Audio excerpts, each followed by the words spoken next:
ఈ సర్వే అంతా కూడా మొదటి నుంచి కూడా బీఆర్ఎస్ పార్టీ చెప్తూనే ఉన్నది.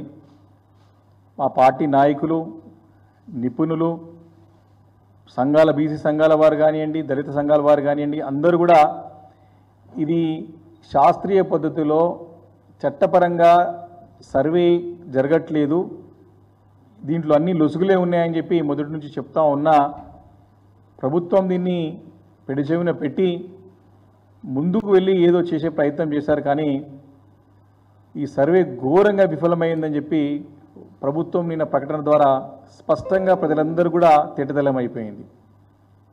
అంటే దేశ చరిత్రలో ఎన్నో రాష్ట్రాలు కానీ కేంద్రంలోని అనేక సంస్థలు కానీ అనేక సర్వేలు చేశారు. ఇంత ఘోరంగా విఫలమైనటువంటి సందర్భాలు ఎప్పుడూ లేవు.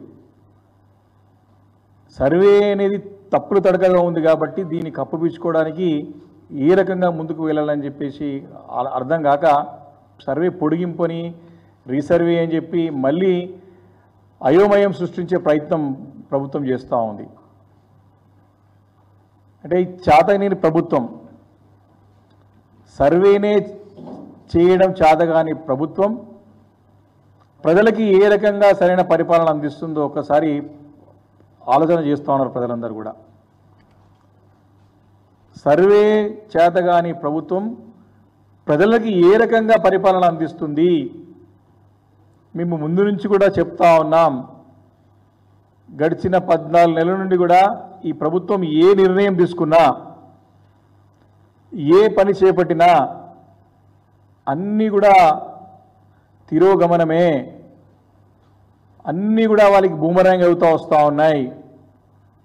అందులో భాగంగా ఈ యొక్క సర్వే కూడా అదే కోవలకు వస్తూ ఉన్నది.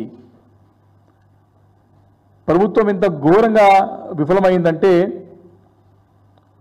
వారు పరిపాలన చేతగాక, ఇచ్చిన హామీలు నిలబెట్టుకోలేక, గతంలో ఉన్నటువంటి బ్రహ్మాండమైన చక్కటి స్కీములను కొనసాగించలేక అబాసపాలవుతూ రాష్ట్ర ప్రతిష్టనే దిగజారుస్తూ ఈ ప్రభుత్వం చేస్తున్నటువంటి పని ప్రజలందరూ గమనిస్తూ ఉన్నారు.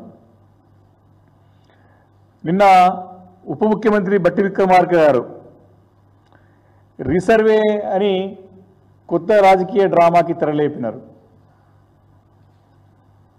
బీఆర్ఎస్ పార్టీ అసెంబ్లీ వేదికగా చాలా స్పష్టంగా రీసర్వే చేయాలని చెప్పేసి మాతో పాటు అనేక కుల సంఘాల వారు, దళిత సంఘాల వారు, నిపుణులు, నిష్ణాతులు అందరూ కూడా రీసర్వే చేయాల్సని చెప్పి పట్టుబట్టినటువంటి సంగతి మనం చూసాం.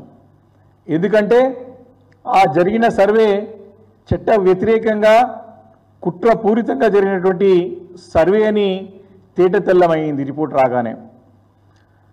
ఈ సర్వే అంతా కూడా మొదట జరిగిన సర్వే అంతా కూడా సొంత రాజకీయ ప్రయోజనాల కోసం అధికారాన్ని అడ్డు పెట్టుకొని కులాల లెక్కల్లో కూడికలు, అదేవిధంగా తీసివేతలు అనే ఒక కథ నడిపించి మరి ఈ సర్వే మొత్తం రిపోర్ట్ని ముఖ్యమంత్రి రేవంత్ రెడ్డి గారు తన లెక్కల పుస్తకంగా మార్చుకునే ప్రయత్నం చేశారని స్పష్టంగా మరి వారి యొక్క అసెంబ్లీ సమావేశంలో చర్చ జరిగిన సందర్భంలో తేటతెల్లమైంది.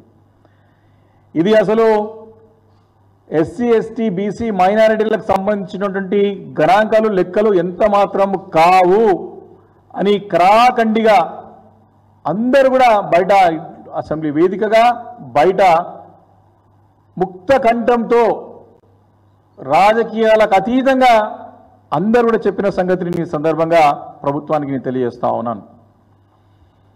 మేము అడుగుతున్నటువంటి రీసర్వే కానీ, అదేవిధంగా అనేక సంఘాల వారు, ప్రజా సంఘాల వారు కానివ్వండి, బీసీ, ఎస్టీ, మైనారిటీ సంఘాల వారు కానివ్వండి, అందరూ కూడా అడుగుతున్నటువంటి రీసర్వే వేరు, ప్రభుత్వం చేస్తూ ఉన్నటువంటి రీసర్వే వేరు, ప్రజల నుంచి ఉన్న రీసర్వే డిమాండ్ వేరు.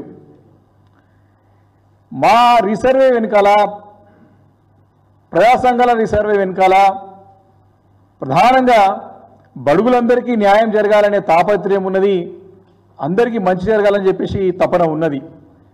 కానీ రేవంత్ రెడ్డి గారి సర్కార్, వారి ప్రభుత్వం యొక్క రీసర్వే వెనకాల రీకాన్స్పిరెన్సీ ఏ రకమైతే కాన్స్పిరసీ చేసారో సర్వే మళ్ళీ రీకాన్స్పిరసీ మళ్ళీ కుట్ర దాగి ఉందని చెప్పి మరి మాకు అనుమానం ఉన్నది. పాత సర్వే జరిగిన విధానం కానివ్వండి, వారి యొక్క అంకెలు కానివ్వండి, అన్ని తప్పులే.